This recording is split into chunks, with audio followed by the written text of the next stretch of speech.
It was a quiet evening in the small, peaceful town. The world seemed to slow down, and the houses were filled with soft, warm light. Near an old wooden bridge, where the river flowed gently, 3 boys and 1 girl met.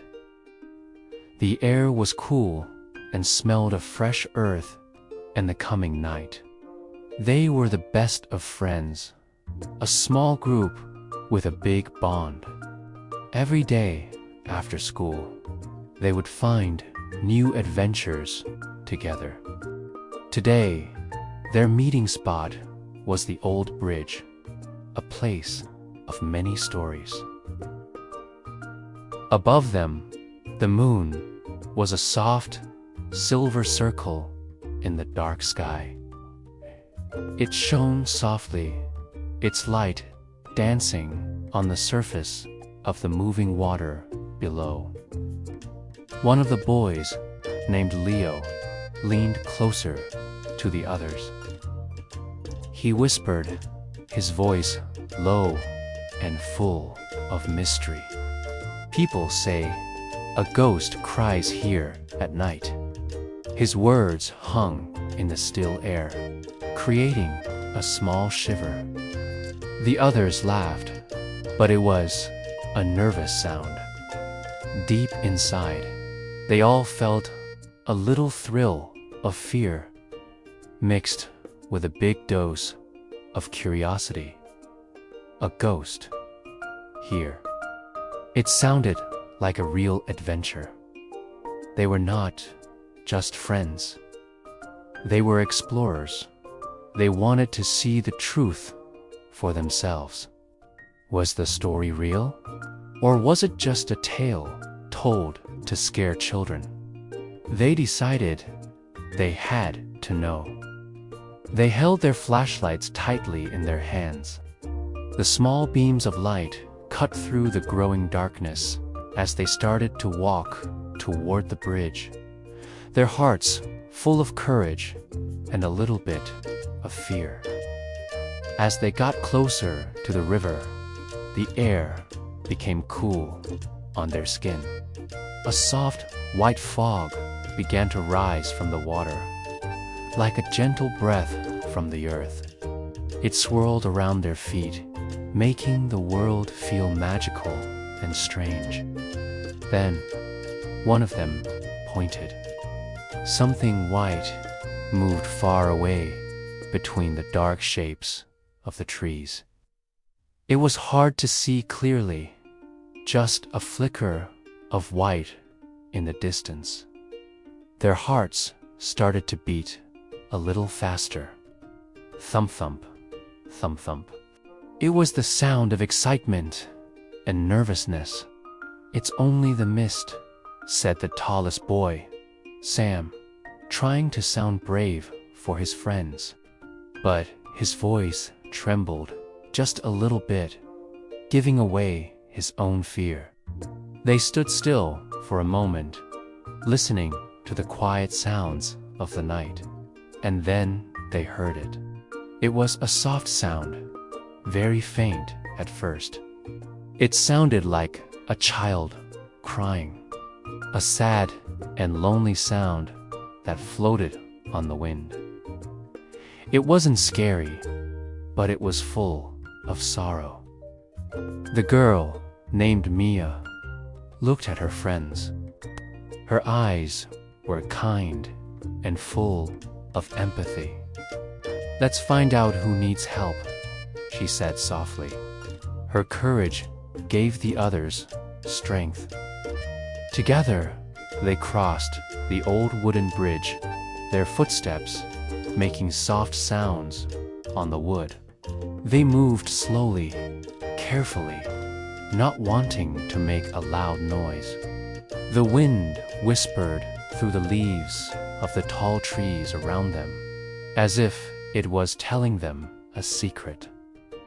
The sound of the flowing river was a constant, calming rhythm in the quiet night. In the deep darkness ahead, a faint light appeared. It wasn't from a house or a car. It floated just above the ground, a small, bright, and lonely glow. It was a soft, pale blue, like a captured star. It moved gently, drifting between the trees, and seemed to be waiting for them. It was beautiful and a little bit sad. The four friends looked at each other, their eyes wide with wonder. This was not what they expected. This was something more. They took a deep breath and stepped closer, moving from the safety of the bridge into the misty woods. They did not know what they would find, but they knew they were in it together. The adventure had just begun. The friends followed the glowing light into the forest. The trees were tall and quiet. Their leaves whispered in the gentle night wind. The only light came from the moon, peeking through the thick branches above, and the mysterious glow that pulled them deeper into the woods. The path was soft under their feet, covered in a carpet of fallen leaves. Every step they took made a soft, rustling sound, like a secret being shared with the forest. It was closer now, a sad and lonely melody that floated through the quiet trees. The sound made their hearts feel heavy. It was not a scary sound, but a sound of deep sadness. Behind an old mossy tree, they saw a small ghost. It looked like a child, glowing a pale, gentle blue. The light it gave off was soft, like a distant star brought down to the earth. The ghost was translucent, and they could see the dark shape of the tree trunk right through its small body. The ghost hid its face in its hands and sobbed. Its small shoulders shook with each sad breath. The sound was so full of sorrow that the friends stood still, not wanting to frighten it more. The youngest girl in the group, whose heart was always full of kindness, decided to act. She took a slow step forward, her movements gentle and careful.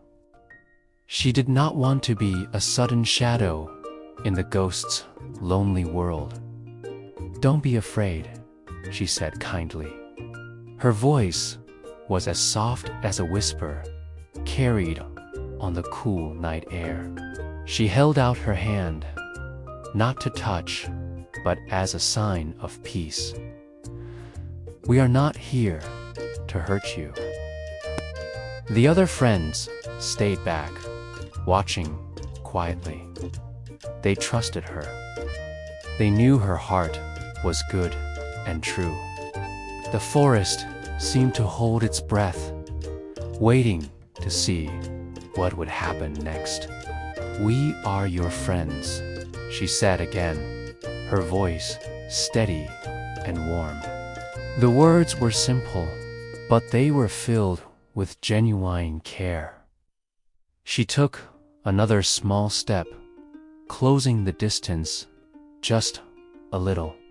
Her expression was open and sincere, a silent promise of safety. She wanted the little ghost to know it was not alone anymore, that someone had heard its cries and come to help. The ghost looked up, surprised. Its movement was slow, hesitant. Its eyes were big and sad, like two deep pools of moonlit water. They were filled with tears that did not fall, but shimmered within its glowing form. For a moment, It just stared at the girl, its sad eyes searching her face, trying to understand if her words were true. "I lost my way," it whispered. Its voice was like the sound of rustling leaves, so faint they had to lean in to hear it. The words were heavy with despair. "I was playing near the river, and then the sun went down. The forest changed. Now everything looks the same. I cannot find the path back." The little ghost looked around at the towering dark trees, as if seeing them for the first time. "I cannot go home," it said, and a fresh wave of sadness washed over its small, glowing form. Its blue light flickered, dimming for a moment. The thought of being lost forever was a heavy weight on its little spirit. The boys in the group of friends looked at each other. Their faces were filled with concern. They were unsure what to do. How do you help a ghost find its way home? It was not a problem they had ever thought about before. But the girl did not hesitate. She smiled, a warm and reassuring smile that seemed to push back the darkness. "Then we'll help you find your way," she said with quiet confidence. Her words were a promise, a beacon of hope in the ghost's lonely night. She did not know how they would do it, but she knew they had to try. Her kindness was a language that even a lost spirit could understand. At her words, the ghost's glow became warmer. The pale, sad blue began to shift, mixing with a soft, gentle yellow like the first light of dawn. The change was small, but it was a sign of hope. The forest seemed to breathe with soft light. The shadows under the trees seemed less dark, less scary. The moonlight, filtering through the leaves, grew brighter, and the air felt a little less cold. Owls hooted in the distance. Their calls were no longer spooky, but sounded like a calm, nightly song. The friends felt no fear, no lonely care. The sight of the small, lonely ghost no longer made them feel scared. Instead, their hearts were filled with a deep desire to help. They felt a connection to this little lost soul, a shared feeling of being in the quiet, magical woods together. The ghost lifted a small, glowing hand and pointed down a narrow path, one they had not noticed before.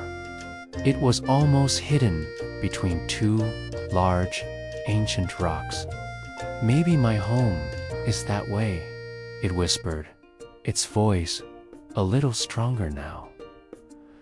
"I remember big rocks near my house, and a stream that sings a happy song." Hope had returned to its voice. The friends looked down the path. It was dark and mysterious, but they were not afraid. They had a purpose now.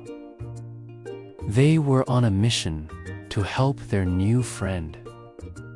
The girl nodded, her smile never leaving her face. "Then that is the way we will go," she said. "We will go together." They followed the little ghost, who now floated just ahead of them, its warm light showing them the way into the heart of the woods. The night grew deeper as the four friends walked. A cool, gentle wind moved through the tall trees of the ancient forest. The moon was a soft, white circle in the dark sky, but its light could not reach the forest floor. The trees were too close, their leaves like a dark roof above them. But the friends were not afraid. They had light with them. In their hands, they held small, warm lanterns. The lanterns glowed with a soft, orange light.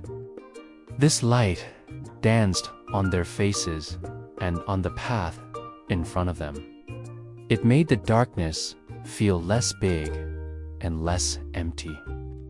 It made the forest feel like a secret, magical place, a world just for them. The path they walked on was soft with old leaves.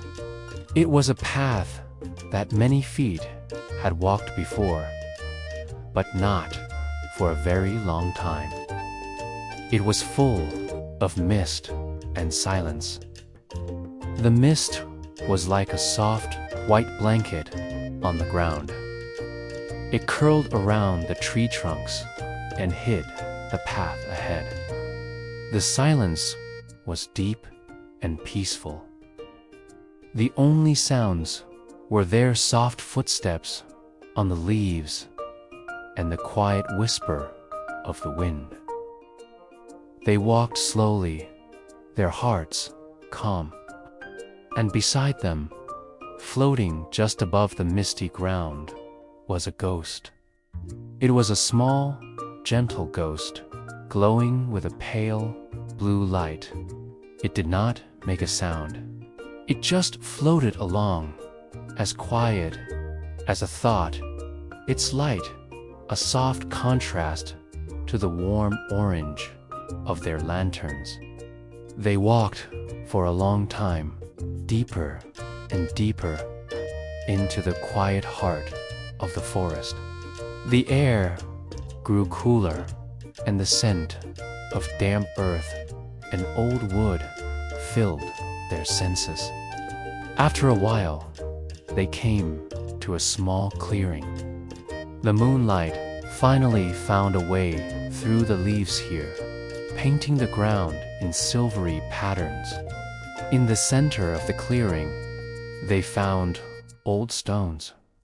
The stones were covered in moss and dirt, almost hidden by time. But they could see faint shapes on them, like letters. The boy with the round glasses, whose name was Leo, knelt down. He gently brushed away the dirt and the green moss with his fingers. The stones were cool to the touch. He was careful not to break them. As he cleared the surface, words appeared, carved long ago. The letters were old and elegant. Leo leaned closer, his lantern held high to see better. He read the name softly, his voice a quiet whisper in the silent night. Ilara, he said. The name floated in the air for a moment, like a forgotten song.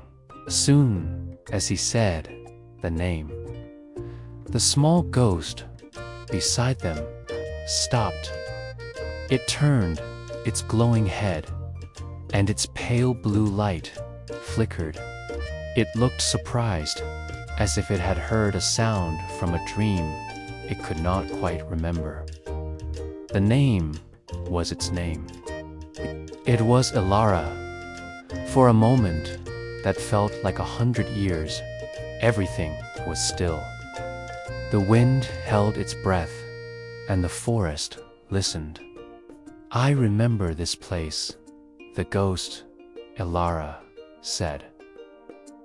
Her voice was small and faint, like the sound of wind chimes far away.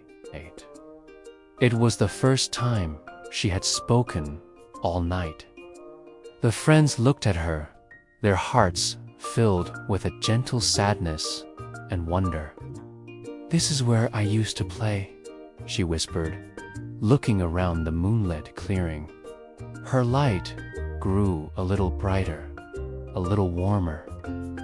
Memories, like old pictures, were starting to return to her.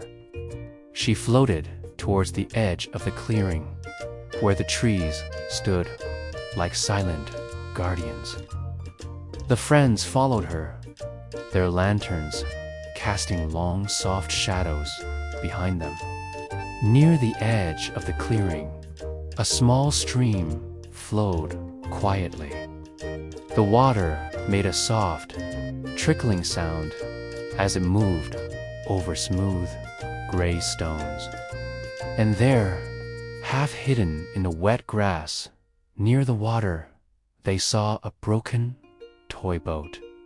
It was made of wood, and it was very old. The paint was almost all gone, and one of its tiny sails was torn. Ilara, the ghost, floated down towards it. She reached out a glowing, transparent hand. She did not really touch the boat, but her fingers hovered just above the wet wood. A soft, sad smile appeared on her face. It was a smile full of lost time and forgotten joy. "I waited for my friends," Ilara said, her voice still a whisper. She looked from the broken boat to the 4 friends standing with her. "I waited right here. We were going to sail our boats down the stream, but they never came." A single glowing tear fell from her eye and vanished into the mist before it could touch the ground. The girl with the long, dark hair, named Maya, felt a deep ache in her heart. She stepped forward and very gently she took the ghost's hand. Ilara's hand was not cold like ice, but cool and soft, like a gentle fog. It felt like holding a memory. Her voice was full of kindness and warmth. She held Ilara's hand, and the other friends came closer too, standing around the little ghost in a circle of warmth and light.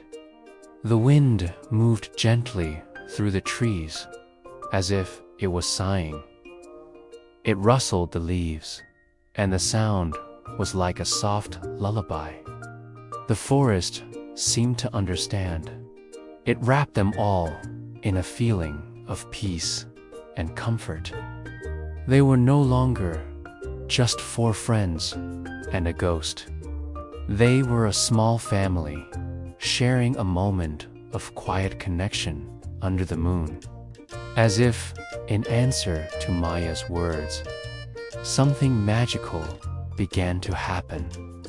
Small lights started to appear in the air all around them, 1 by 1, then 10 by 10, then hundreds. Fireflies. They were like tiny, living stars, blinking on and off with a soft, green-gold light.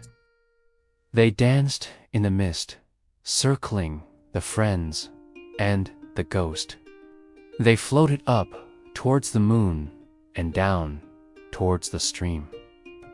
The forest clearing was filled with their silent, beautiful light.